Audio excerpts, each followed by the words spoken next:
Hi everyone, we hope you enjoy this story of Perkins cleaning his hand properly. Perkins had a juicy apple to eat when he discovered his hands were not clean. Time to get in action. Good boy Perkins, clean hands. No germs. Splash! Splash! Hands in the air! Rub, rub, soap everywhere! Hey! Tiny hands, little thumbs in a row. Turn the tap, see the shiny flow. Front and back, do the wriggle dance. Wiggle every finger, give the foam a chance. Woo! Did you wash them high? Up to the sky. Did you wash them low? Down to your turn. Turn, round and round. Watch those sneaky germs all go. Bye bye germs, we're washing you away. Scrub, scrub, scrub, can't stick today. Bubble up high, bubble down low. Clean team ready, everybody go. Bye bye germs, you can't stay and play.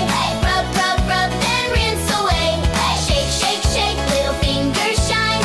Healthy hands are feeling so fine.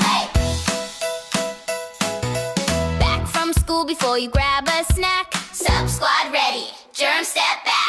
Count to 20, sing this song. Keep that scrub-a-dub party going strong. Ooh, did you soap your palms? Yes, we did. Did you clean the... Perkins was now happy that his hands were clean and he could eat his apple. Thank you for watching, and Perkins hope you enjoyed it.